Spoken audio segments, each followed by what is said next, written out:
Oh boy, oh boy, oh boy. It's like making a Christmas list. 24 games in September that I am thinking about purchasing. Games in September that I'm thinking about getting in and around Christmas. Not because I'm going to make a Christmas list, but because I'll be out of this situation, the college dorm life, aka hashtag struggle life. But I'll be out of here. I'll be home. I'll have my PS4. I'll have a chair that I can actually sit in instead of a $19 stool.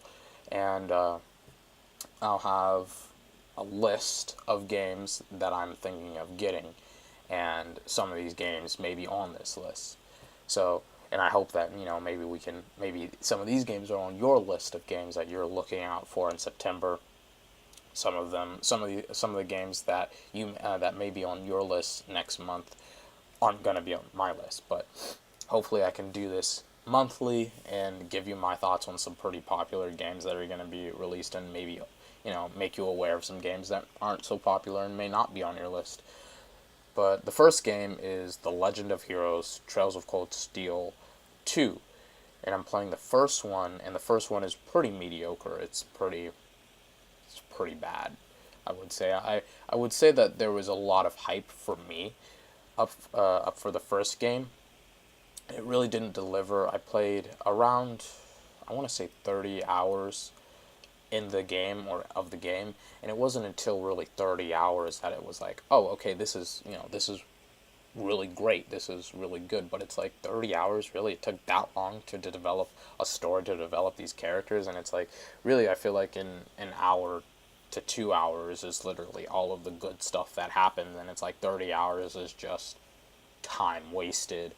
But I'm hoping the second game will keep up the pace, will have that very interesting. Some of the characters are interesting, some of the characters aren't, but I'm hoping that it has that very good flow of both unique gameplay and a semi decent story. I would say the gameplay is what really saves it. I would say the depth of it, the potential depth, is kind of what saves it. And I even had I didn't memorize all of these games. Obviously, I actually have notes here, so I have to defer to my notes from occasion. So the Bioshock collection that's going to be released on everything, PS4, Xbox One, PC, that looks fantastic. I've never been able to play the first Bioshock because I really didn't have like a PS3. I was very into Nintendo games, and Nintendo at that time, pretty much because I couldn't buy Bioshock.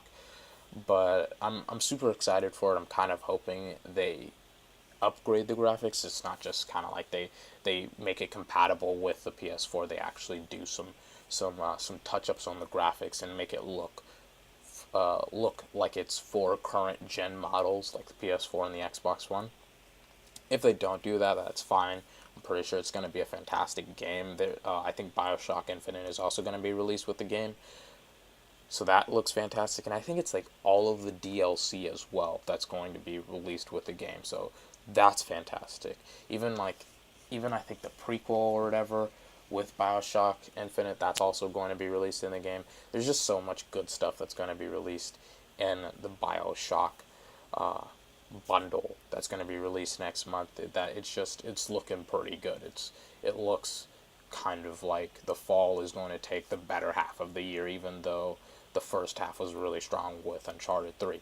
But on to the next game, Dead Rising. I don't like a lot of zombie games. The reason why I don't like a lot of zombie games is because it's pretty much killing this mass amount of people in these very disturbing ways. And Dead Rising kind of takes it to like a disturbingly comical game, or disturbingly comical ways, excuse me.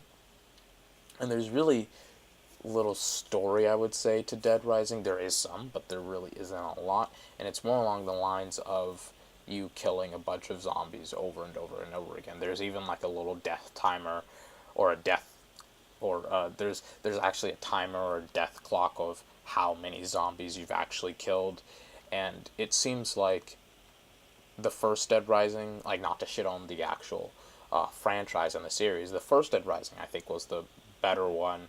Then the second one wasn't really as good, but it had I think a better story to tell. Then the third one was shit. Speaking of the second and third ones, they're also going to be released. Excuse me. They're also going to be released, and these are individual games, by the way. Like there's Dead Rising going to be released on PS4, Xbox One, and Windows. Then there's going to be Dead Rising 2 again, PS4, Xbox One, Windows. Then there is the triple pack, right? That has Dead Rising 2, and then the prequel of Dead Rising 2 and like all of the other stuff. No idea how much that's going to cost. The problem is that it, and if if you're aware of this, Dead Rising 3 isn't going to be released because that's an Xbox One exclusive. Good, great. It's kind of like, all right, this is, I played the game and I was like, this is kind of boring. It kind of sucks. Like in the first couple of hours of the game, you get a vehicle that makes it stupidly easy to traverse the landscape, and it just wasn't a very good game. But it seems like the developer is trying to push out all of these games on you to get you ready for the next Dead Rising game. It's Dead Rising 4 or something with a ludicrous title in it. But if you want to buy Dead Rising, if you want to play Dead Rising, if you like zombie games, Dead Rising is there if you have PS4 and Xbox One. I may get the first one, not at full price. If it's $20, yeah, I'll buy it. But and only the first one, not the second one. I tried to play the second one. I could not get into the second one, but first one, yes, only if it's $20. Probably not going to get anything else. Now, a game that I am I'm excited for. I've been excited for this game ever since a remake of the fourth game came out on PS Vita. That's Persona 4 Golden, and the game that's going to come out this year in September in Japan is Persona 5.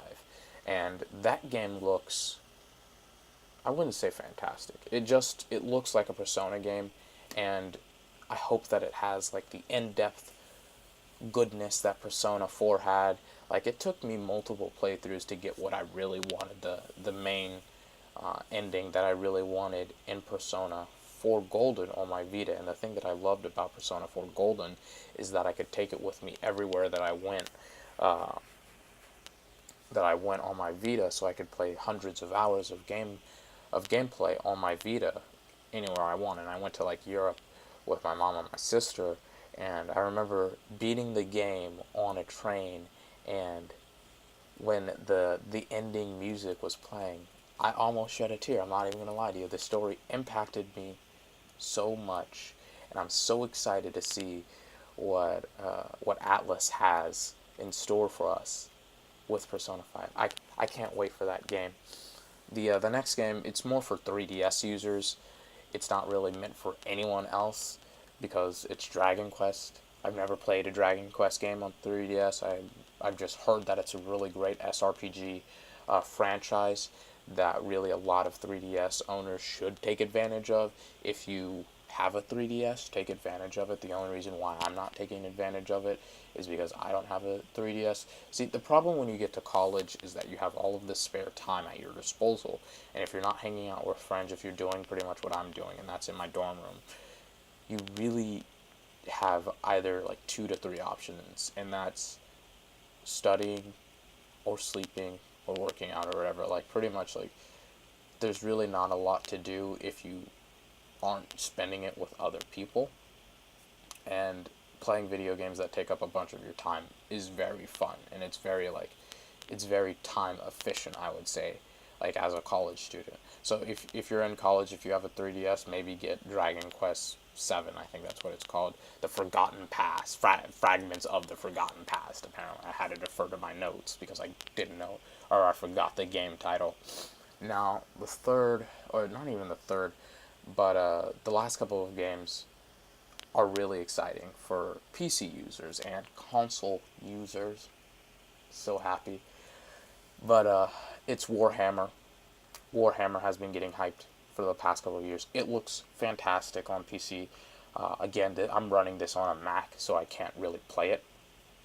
But if you have a PC, I think if you like look at the reviews when it comes out, and if you can make an educated guess, then you should probably get it. If it has pretty favorable reviews, then you should probably buy it. If you have a Windows PC, it looks like a really great game.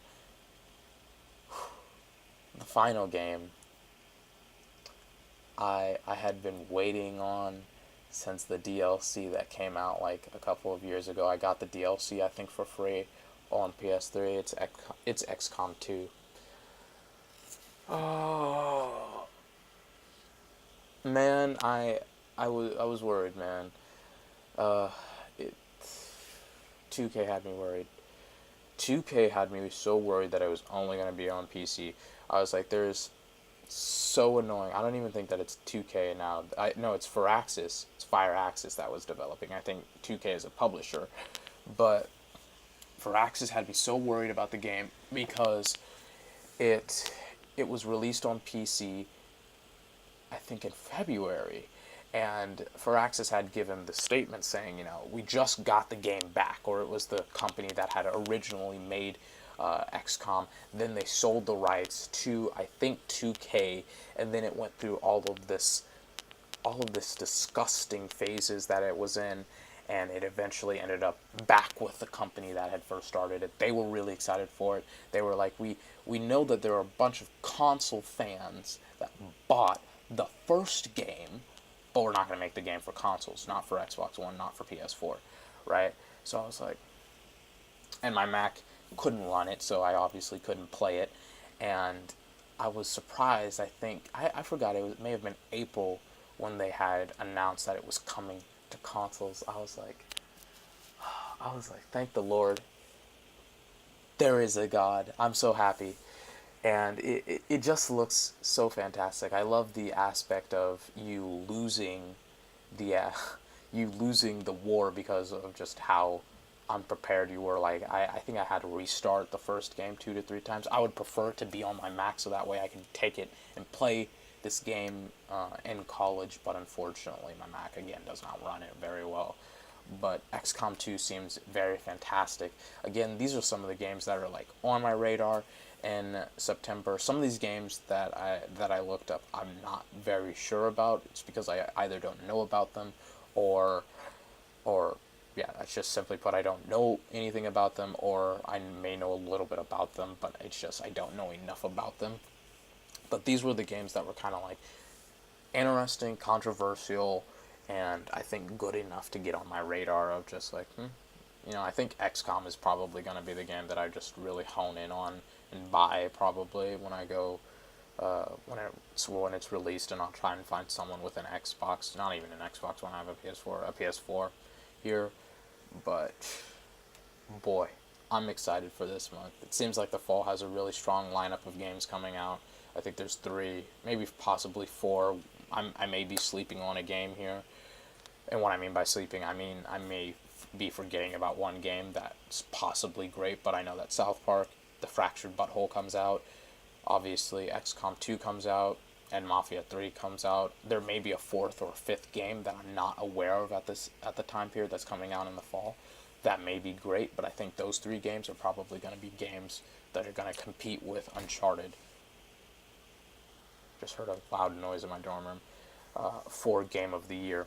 So, with that, I'll leave you with that, and I hope that for the multitudes of people that are watching and the other people that may come in and join in and watch later, I'll see you next time, and hopefully you'll ride with me until the wheels come off. I'll ride with you. Have a fantastic day. I'll see